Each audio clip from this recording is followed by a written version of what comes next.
Nós convidamos o autor Lucas Henrique Moraes da Costa para apresentar o trabalho Repositório Comparativo de Dados de Navegação Autônoma, Padrões, Formatos e Interoperabilidade com base na S100.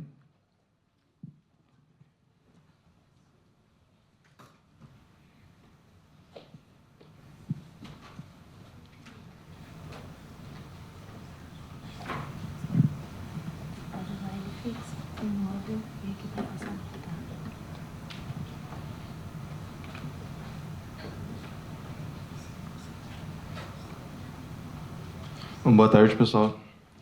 Meu nome é Lucas, eu sou estudante da Universidade Federal de Viçosa e hoje eu vou apresentar para vocês um trabalho que a gente tem em desenvolvimento ainda, lá no grupo de pesquisa em hidrografia, mas que já tem alguns resultados preliminares interessantes que são passíveis de compartilhar com os senhores. O trabalho é intitulado Repositório Comparativo de Dados de Navegação Autônoma, Padrões, Formatos e Interoperabilidade com base na S100. É um tema que já foi bastante discutido pelos palestrantes e debatedores anteriores, muito bem colocado. Eu vou passar para vocês uma visão de como que a gente pensa na S100 em conjunto com a navegação autônoma, em conjunto com esse grande volume de dados que tendem a ser gerados daqui em diante. Então, a principal motivação para esse trabalho, como eu já falei, é o crescente número de operações envolvendo embarcações autônomas, sejam elas de superfície ou de subsuperfície. Aqui a gente está tratando especificamente de embarcações de superfície. E aí, dessas embarcações, a gente tem embarcações de diferentes fabricantes e que nem sempre se comunicam e transmitem os dados da mesma maneira. Essa é a primeira problemática e esse é o nosso ponto inicial. É daí que a gente parte. Tá? Daí vem a S100, e vem uma necessidade de integrar esses dados diferentes, de integrar esses padrões e esses formatos de transmissão e comunicação de dados diferentes que cada fabricante e cada empresa usa e assim por diante. Aqui eu trouxe imagem de 2 ASVs que a gente tem acesso, que eu já tive a oportunidade de trabalhar, que ambos, apesar de serem semelhantes em alguns quesitos, possuem lógicas de funcionamento completamente distintas.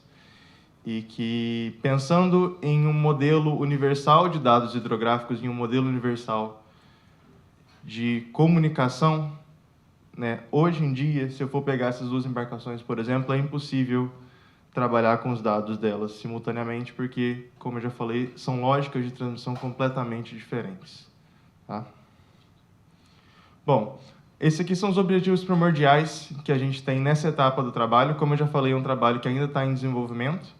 Então, esses objetivos são o nosso pontapé inicial, tem mais coisa além disso, tá? Mas aqui eu vou avaliar os formatos NMEA, JSON e XTF sobre os critérios da S100, verificar a compatibilidade estrutural, semântica e funcional desses formatos de transmissão e propor uma arquitetura de interoperabilidade para a integração dos dados.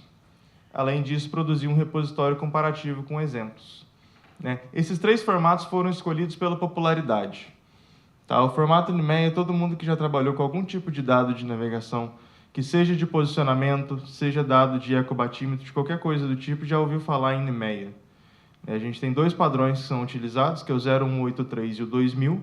Eu vou tratar especificamente do 0183, mas todas as considerações feitas aqui valem para o protocolo NMEA 2000 também. O que vai mudar é o formato de transmissão da forma que ele se apresenta. O NMEA 2000 é em hexadecimal e não em decimal. Tá?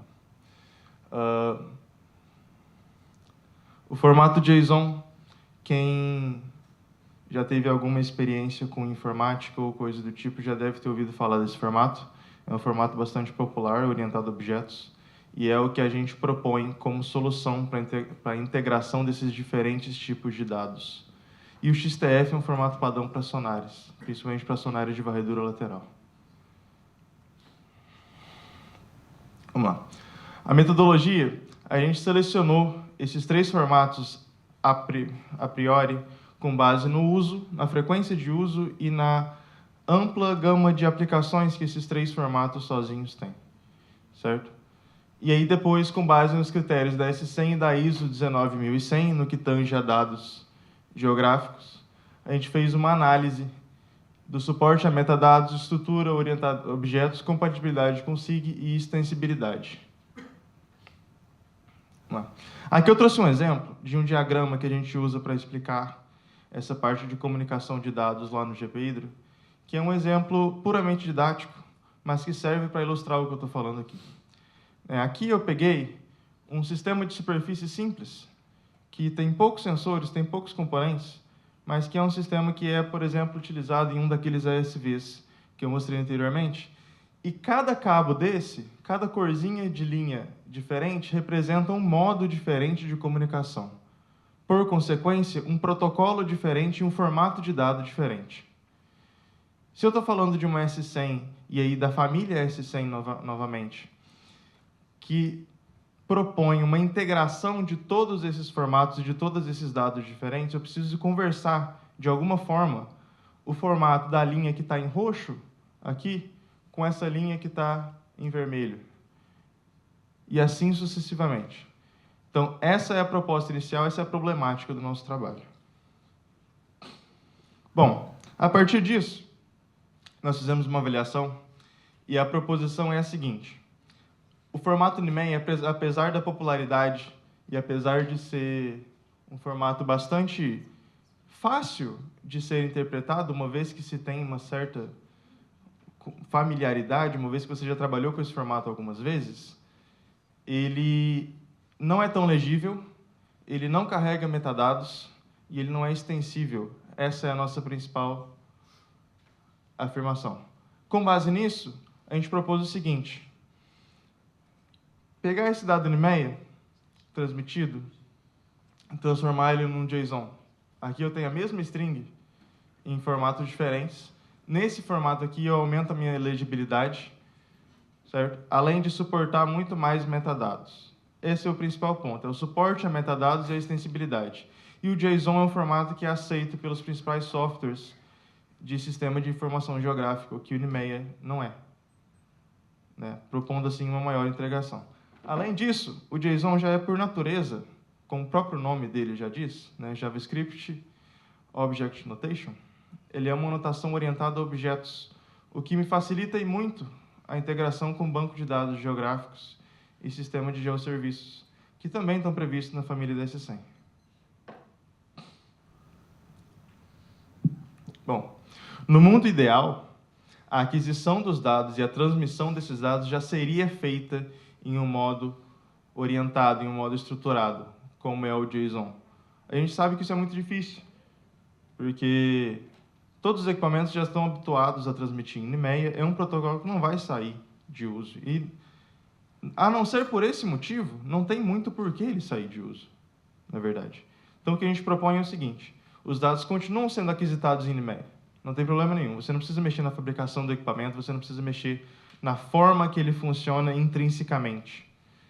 Mas a gente, depois, em uma etapa que está sendo proposta como pós-transmissão, ou como tratamento após o recebimento dos dados, uma etapa intermediária, a gente transforma esses dados de NMEI para JSON e aí interpreta e faz toda a integração e injeção desses dados nos demais sistemas em JSON.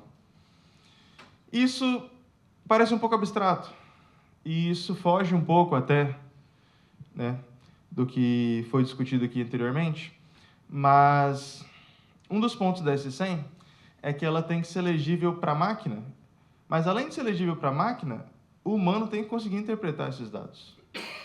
Então, por mais que a máquina esteja habituada a ler NMEI, por mais que a máquina esteja habituada a ler XTF, quando eu tenho uma embarcação autônoma, no caso de um ASV, que eu não tenho humano ali, e a embarcação precisa, o sistema da embarcação precisa de alguma forma integrar todos esses dados, eu preciso que esses formatos diferentes tenham algo em comum.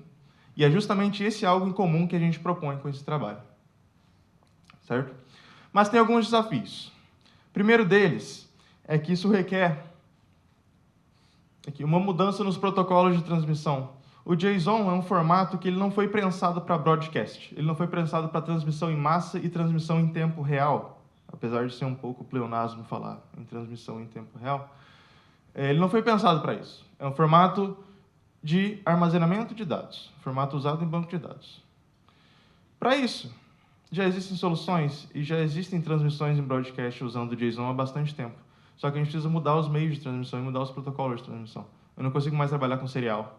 Eu não consigo mais trabalhar com conexões simples e o dado não vai trafegar de maneira tão rápida, porque se eu voltar alguns slides, isso daqui, que é uma parcela de um código em JSON, é muito mais pesado do que isso daqui. Tem muito mais informação aqui do que tem aqui. Consequentemente, eu preciso aumentar o meu canal de transmissão. E aí vem o outro desafio que está listado nesse slide. Além disso, como já foi pontuado brilhantemente pelos outros debatedores, qualquer alteração proposta e qualquer alteração que visa maior quantidade de dados e maior quantidade de informação, ela envolve invariavelmente custo.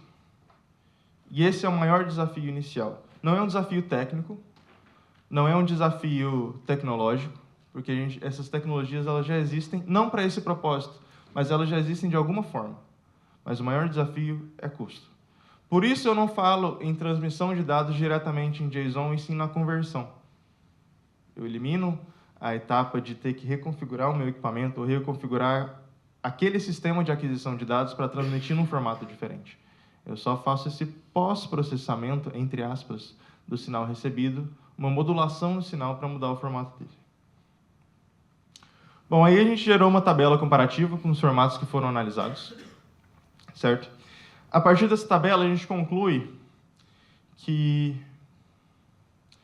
nenhum desses formatos sozinho atende a esses 100, esses formatos utilizados, por um requisito ou por outro.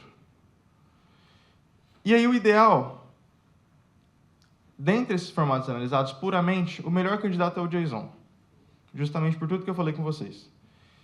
E a partir disso, propõe-se o seguinte: uma arquitetura híbrida, como eu já comentei, a gente não descarta o uso do NMEA, a gente não descarta o uso de métodos já consagrados de aquisição de dados, mas a gente adiciona uma nova camada de transmissão e de tradução de protocolos para conseguir trabalhar com JSON. Trabalhando com JSON, a gente consegue inserir esses dados em SIG, a gente consegue trabalhar de uma forma um pouco mais parecida na parte de navegação com o que a gente já faz na cartografia.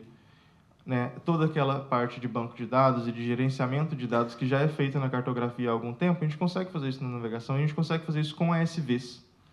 A gente só precisa de algumas traduções e de alguns protocolos diferentes. Certo? Como eu disse, esse projeto ainda está em andamento. As etapas futuras envolvem análise de outros protocolos, análise de outros formatos de transmissão de dados. Tem formatos muito famosos que a gente ainda não analisou, como os formatos HSX, que vocês já devem ter ouvido falar. Tem formatos genéricos que não são pensados para isso, mas que são aliados poderosos na hora da transmissão e na tradução desses dados, como o formato CSV. É um formato de tabulação, basicamente. Mas tudo isso são etapas futuras, são etapas que a gente ainda está desenvolvendo e que o objetivo final é a proposição definitiva do modelo de integração, essa arquitetura híbrida propriamente dita. Então, os próximos passos incluem a proposição dessa arquitetura, a análise de novos protocolos de transmissão e a abertura ao público efetivamente desse repositório, que a ideia é que seja um repositório aberto, open source, tá? Para a gente eliminar mais um dos obstáculos que são os protocolos e os métodos de transmissão e as lógicas de transmissão de dados fechados, tá? Como é o caso do XTF, como é o caso do HSX. Né? Se eu estou pensando numa arquitetura que visa unificar todos os sistemas e unificar todas as transmissões, não tem por que eu fechar isso a um usuário só, a um fabricante só. Eu quero que todo mundo possa ter acesso a isso e que todos os fabricantes diferentes consigam atender a esse modelo de tradução. Beleza? Ademais, qualquer dúvida, sugestão, e, enfim, meu e-mail está aparecendo por aqui. Convido vocês a darem uma olhada no banner que está exposto ali fora também. E é isso. Muito obrigado.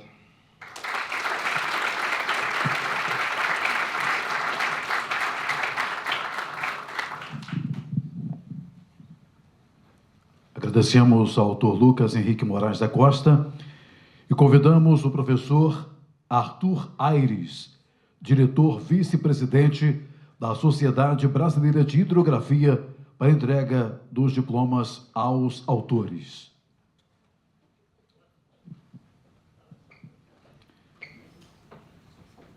Convidamos para retornar ao palco o autor Ronan Macedo.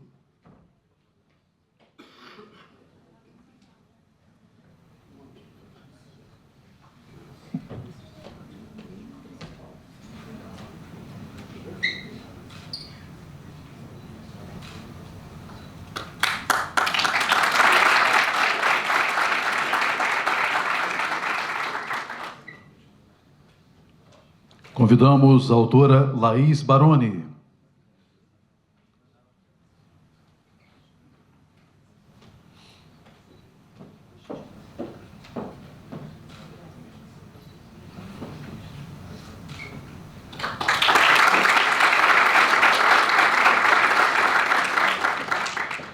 Convidamos o autor Lucas Henrique Moraes da Costa.